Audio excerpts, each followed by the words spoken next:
Hello students. हमारा आज का टॉपिक है active and passive voice. Active voice होता है कर्तृवाच्य और पैसिव वॉइस होता है कर्मवाच्य। हिंदी में वाच्य जो होते हैं वो तीन प्रकार के होते हैं: कर्तृवाच्य, कर्मवाच्य और भाववाच्य। बट इंग्लिश में दो प्रकार दिए गए हैं। एक नंबर पे आता है एक्टिव वॉइस और सेकंड पे आता है पैसिव वॉइस। एक्टिव वॉइस वो होता है कर्तृवाच्य, जिन वाक्यों में कर्ता यानी सब्जेक्ट को प्रधानता दी जा रही है वो सेंटेंस जो होते हैं वो एक्टिव वॉइस कहलाते हैं। जैसे Mohan writes a letter, Sita sings a song, you have done your work. सब में जो है सब्जेक्ट को प्रधानता दी जाती है। मोहन एक पत्र लिखता है, सीता एक गाना गाती है, तुम अपना कार्य कर चुके हो। फिर आता है पैसिव वॉइस, कर्मवाच्य। इसमें हम कर्म को प्रधानता देते हैं कि हमारा जो है ऑब्जेक्ट है उस पे ज्यादा बल दिया जाता है। जिन वाक्यों में ऑब्जेक्ट यानी कर्म को प्रधानता दी जाती है वह पैसिव वॉइस कहलाते हैं। कुछ सेंटेंस लिखे हैं, यही जो है इनके पैसिव बने हैं। A letter is written by Mohan, एक पत्र मोहन के द्वारा लिखा जाता है। A song is sung by Sita, एक गीत सीता के द्वारा गाया गया है। Your work has been done by you, तुम्हारा कार्य तुम्हारे द्वारा किया जा चुका है। एक मन में क्वेश्चन आता है कि एक्टिव वॉइस से पैसिव वॉइस को चेंज क्यों करते हैं, हमको एक्टिव से पैसिव की जरूरत क्यों पड़ी। अपने दैनिक जीवन में बहुत सारे कार्य ऐसे होते हैं जो डेली के रूटीन में हम बहुत सारे सेंटेंस बोलते हैं, बहुत सारी बातें करते हैं। उनमें हम ये ध्यान नहीं दे पाते हैं कि वो सेंटेंस एक्टिव में है या उसके वॉइस को ध्यान नहीं देते। जैसे हमने कह दिया my book has been stolen, मेरी किताब चोरी हो गई। अब किसने चोरी की हमारा दिमाग उस पे नहीं है, काम क्या हुआ, बुक चोरी हो गई। जैसे कह दिया गया किताबें यहाँ मिलती हैं, बिकती हैं। जैसे books are sold here, books are sold here. या बाइक्स आर रिपेयर्ड हियर, यहाँ बाइक्स की रिपेयरिंग होती है। अब ऑब्जेक्ट तो दिख रहा है, काम दिख रहा है कि बाइक रिपेयर होती है, महत्व तो उसको नहीं दिया जा रहा है कि कौन रिपेयर कर रहा है। तो हम दैनिक जीवन में इतने सारे शब्द, इतने सारे वाक्य बोलते हैं जो पैसिव वॉइस में होते हैं, जिनमें हम केवल ऑब्जेक्ट को ही प्रधानता देते हैं, सब्जेक्ट को उतना ज्यादा महत्व नहीं दिया जाता। जैसे कह दिया गया बाइक्स आर रिपेयर्ड हियर, यहाँ पर बाइक्स की रिपेयरिंग होती है। अब कौन करता है उस पर दिमाग नहीं है। शूज आर रिपेयर्ड हेयर, यहाँ जूते बनाए जाते हैं, रिपेयर किए जाते हैं। कौन बना रहा है उस पर दिमाग हमारा नहीं है। इसलिए हमें पैसिव वॉइस, पैसिव सेंटेंस की जरूरत पड़ी। जब हम एक्टिव से पैसिव वॉइस बनाते हैं तो कुछ चीजें हमको ध्यान में रखना है। वैसे तो सामान्य स्तर पर जो रूल आते हैं तो ऑब्जेक्ट को हम सब्जेक्ट के स्थान पर लिख देते हैं और सब्जेक्ट को बाई लगा करके ऑब्जेक्ट के स्थान पर लिखते हैं। ये तो सामान्य सी चीज है। यदि प्रोनाउन है तो उसे बाई के साथ बाद में लिखते हैं, लेकिन ऑब्जेक्टिव केस में लिखते हैं।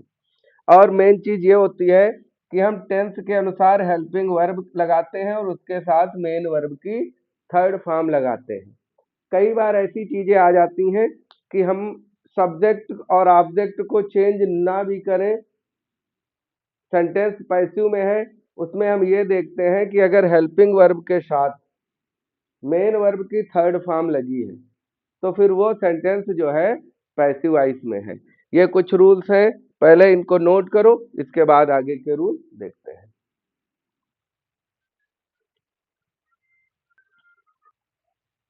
देखते हैं आगे सेंटेंस। जैसे एक्टिव वॉइस का एक सिंपल सा सेंटेंस लिखा है, ही राइट अ लेटर।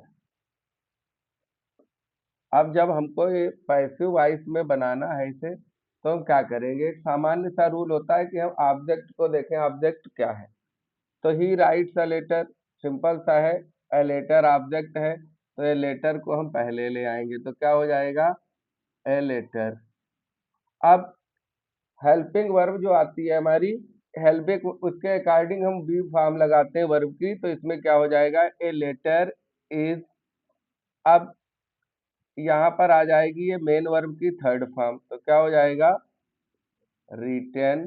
अब फिर ये प्रीपोजिशन आ जाती है बाई, और फिर हम सब्जेक्ट है ये, इसको जब हम बाद में लेके आते हैं तो फिर प्रीपोजिशन बाई, और इसको हम लगाते हैं ऑब्जेक्टिव केस में, तो क्या हो जाएगा, हिम। इसी तरह एक और एग्जांपल देख लेते हैं, they have completed the work. अब अगर इसको हम बनाते हैं तो इसमें क्या करेंगे, ऑब्जेक्ट ये है, इसको पहले ले आते हैं, तो क्या हो जाएगा, द वर्क, द वर्क। अब वर्क एक सिंगुलर है, तो हैव इसकी जगह पे क्या हो जाएगा, हैज बीन। अब ये थर्ड फॉर्म ही रहेगी, कंप्लीटेड बाई, दे है, क्या हो जाएगा, them।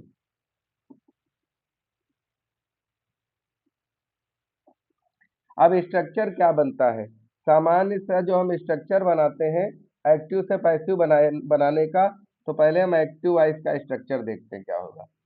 जैसे सब्जेक्ट, सब्जेक्ट के बाद टेंस के अकॉर्डिंग वर्ब आएगी, ठीक। अब ऐसे रख लो, टेंस के according helping verb plus main verb, जो भी फॉर्म आ जाए, उसके बाद आएगा ऑब्जेक्ट।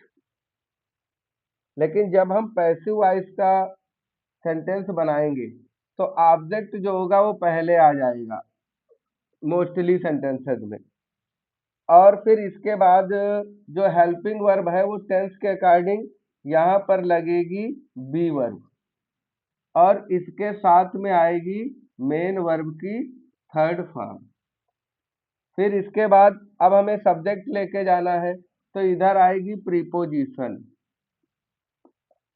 क्योंकि यहाँ हम बाई नहीं लिख सकते, क्योंकि बहुत सारे वर्ब्स ऐसे होते हैं जिनमें कोई दूसरी प्रीपोजिशन यूज होती है, तो प्रीपोजिशन, और फिर इसके बाद आएगा आप वो सारी सब्जेक्ट की ऑब्जेक्टिव केस में इसको लेके आएंगे, सब्जेक्ट, और वो भी ऑब्जेक्टिव केस में नोट किया जाएगा।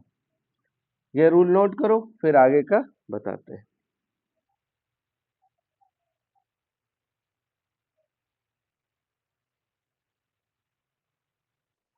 देखते हैं, एक्टिव वॉइस में अगर प्रोनाउंस दिए हैं तो उनको हम पैसिव में चेंज करेंगे, तो जैसे आई है तो ये बाई मी में आ जाएगा, हमने बाई लिख दिया है, लेकिन बहुत सारे सेंटेंसेस ऐसे होंगे जिसमें बाई की जगह एट भी लगेगा, विद भी लगेगा, टू भी लगेगा, लेकिन इसमें सामान्य स्तर पर लिख दिया हमने, वी को अस करते हैं, यू को यू, यू सब्जेक्ट और ऑब्जेक्ट दोनों में सेम रहता है, ही है हिम हो जाएगा, सी का हर हो जाएगा, इट ही रहेगा, दे है इसका देम हो जाएगा, और जो हु आता है उसे जब हम पैसिव बनाते हैं तो वो बाई हुम में आ जाता है।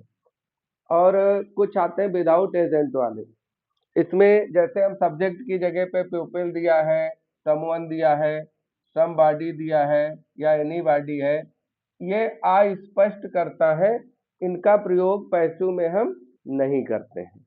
और एक सामान्य सी जानकारी कि हम लोग सामान्य स्तर पर यही पढ़ते हैं कि एक्टिव वॉइस में 12 टेंस होते हैं, जिनमें 8 टेंसेस की पैसिव वॉइस बनाई जाती है, और 4 टेंस ऐसे होते हैं जिनकी पैसिव वॉइस नहीं बनती है। ऐसा हम लोगों को बताया जाता है नहीं बनती है, लेकिन ऐसा नहीं है, बनती है। फिलहाल अपने इंटर लेवल के स्टेटस तक देखते हैं, इंटर स्टैंडर्ड तक। फ्यूचर कंटिन्यूअस की पैसिव नहीं बनेगी। प्रेजेंट परफेक्ट कंटिन्यूअस है, उसका पैसिव नहीं होगा। फिर पास्ट परफेक्ट कंटिन्यूअस और फ्यूचर परफेक्ट कंटिन्यूअस, ये 4 सेंटेंस है। जैसे फ्यूचर कंटिन्यूअस है और परफेक्ट कंटिन्यूअस तीनों part, present perfect continuous, past perfect continuous और फ्यूचर परफेक्ट कंटिन्यूअस। अगर हम आगे स्टडी करते हैं और कोई अथेंटिक बुक देखते हैं, कॉम्पिटिटिव इंग्लिश की तैयारी जब करते हैं हम, तो उसमें एक बुक आती है, एक बहुत प्रसिद्ध है, फेमस ग्रामेरियन है, माइकल स्वान। उनकी बुक है। उन्होंने बताया है कि इसमें जो ये 4 सेंटेंस हैं, इनमें हम बीइंग की सहायता से पैसिव बना सकते हैं।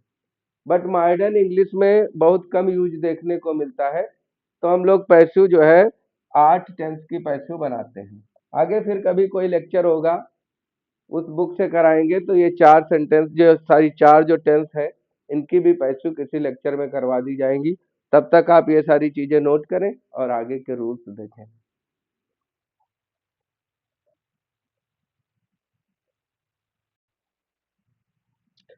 देखते हैं, टेंस की हेल्पिंग वर्ब के अनुसार पैसिव वॉइस में जब परिवर्तन करेंगे, तो एक चार्ट हमने बनाया है और यही चार्ट समझने की ज्यादा आवश्यकता है। अगर ये चार्ट अच्छे से समझ में आ गया, फिर पैसिव वॉइस बनाना इतना इजी हो जाएगा, बिल्कुल हलवा। और जब तक नहीं आ रहा है, तब तक फिर तो देखते हैं प्रेजेंट इंडेफिनिट टेंस। जैसे पहला टेंस है प्रेजेंट इंडेफिनिट टेंस, इसके मेन वर्ब में यस या यस आता है, और या do does plus main verb की फर्स्ट फॉर्म। तो जब प्रेजेंट इंडेफिनिट को हम बनाते हैं पैसिव में, तो इसमें चाहे डू डज नॉट हो या मेन वर्ब में यस या यस हो, वर्ब हम यही लगाएंगे इज एम आर और मेन वर्ब की थर्ड फॉर्म। इसी तरह पास्ट इंडेफिनिट में मेन वर्ब की सेकंड फॉर्म आती है, तो भी हम वाज वर और थर्ड फॉर्म लगाते हैं। और अगर डिड नॉट आ रहा है या इंट्रागेटिव में डिड और फर्स्ट फॉर्म आती है, तब भी हम वाज वर लगाते हैं। इसी तरह फ्यूचर इंडेफिनिट में, इसमें हम देखते हैं विल शैल के साथ मेन वर्ब की फर्स्ट फॉर्म लगती है एक्टिव वॉइस में। जब इसे हम पैसिव वॉइस बनाते हैं, तो विल शैल के साथ बी लगाते हैं, फिर मेन वर्ब की थर्ड फॉर्म। अब इसके बाद है प्रेजेंट कंटिन्यूअस। कंटिन्यूअस में आईएनजी आती है। हम ये ध्यान रखते हैं, इज एम आर और मेन वर्ब की फर्स्ट फॉर्म में आईएनजी है, तो इज एम आर तो लगा रहेगा। जो ये हमारी आईएनजी फॉर्म है, इसके लिए हम बीइंग जोड़ते हैं और मेन वर्ब की थर्ड फॉर्म। हमें ये ध्यान रखना है, अगर यस या यस लगा है या मेन वर्ब की फर्स्ट फॉर्म डू या डज है, तो is am are third form लगाएंगे। अगर सेकंड फॉर्म लगी है या डिड है, तो वाज वर थर्ड फॉर्म हो जाएगी। अब आईएनजी फॉर्म में हमको कुछ चेंज नहीं करना है।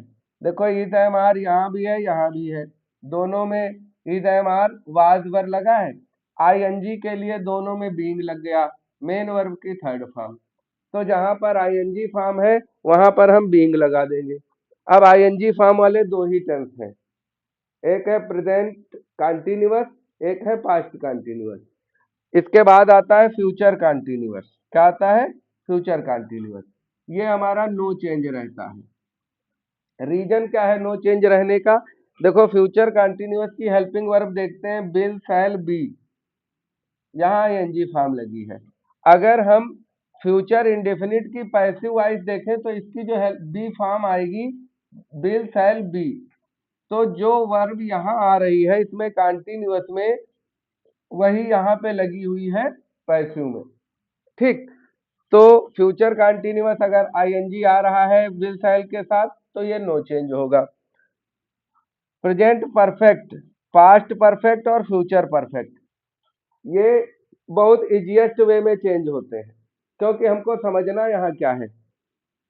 पैसिव में केवल दो ही टेंस टेंशन देते हैं, प्रेजेंट इंडेफिनिट और पास्ट इंडेफिनिट। बाकी उसमें और कोई चेंजिंग नहीं है। प्रेजेंट इंडेफिनिट में हेल्पिंग वर्ब दी होगी डू डज, तो वहां इज एम आर होगा। डिड दिया है तो वाज वर होगा। फर्स्ट फॉर्म में यस या यस है तो इज एम आर होगी। मेन वर्ब की सेकेंड फॉर्म लगी है तो वाज वर होगा। बाकी जितने भी टेंस हैं उन सारे टेंसेज में, अब जैसे हम फ्यूचर इसमें परफेक्ट में देखते हैं, तो परफेक्ट में हैज हैव लगा है मेन वर्ब की थर्ड फॉर्म। जब इसको हम पैसिव में चेंज करेंगे तो केवल बीन लगेगा। थर्ड फॉर्म तो ऑलरेडी इसमें पहले से लगी ही है, बस हमको सब्जेक्ट के अकॉर्डिंग हैज हैव लगाना है, बीन जोड़ना है। इसी तरह पास्ट में हैड लगा है थर्ड फॉर्म है तो हैड बीन हो जाएगी। फ्यूचर में विल शैल हैव है तो इसके बाद विल शैल हैव के बाद केवल बीन बढ़ाना है, बाकी सब में थर्ड फॉर्म लग जाएंगी। इसके बाद जो दिए रखे हैं present perfect continuous, past perfect continuous, future perfect continuous, ये सारे नो चेंज रहते हैं, इनको पैसिव वॉइस में नहीं बनाते हैं। अब ये चार्ट आप लोग अच्छे से स्टडी करके पढ़ के नोट कर लो। इसके बाद जो हमारा अगला नेक्स्ट लेक्चर आएगा उसमें हम अकॉर्डिंग टू टेंस शुरुआत करेंगे प्रेजेंट इंडेफिनिट से। अफर्मेटिव, नेगेटिव, इंट्रागेटिव सारे सेंटेंस आएंगे। एक एक टेंस बढ़िया डीपली अच्छे से पढ़ के पहले सारे टेंस का पैसिव बनाना सीखेंगे। उसके बाद कुछ स्टैंडर्ड चेंजेज आप पैसिव वॉइस हैं वो सीखेंगे। तब तक के लिए आप लोग ये नोट कर लें। और अगर ये इंट्रोडक्शन और डिटेल जो चीज़ें हैं वो अच्छे से समझ में आई हों तो आप हमारे चैनल को लाइक करें, सब्सक्राइब करें और अपने फ्रेंड्स को भी शेयर करें।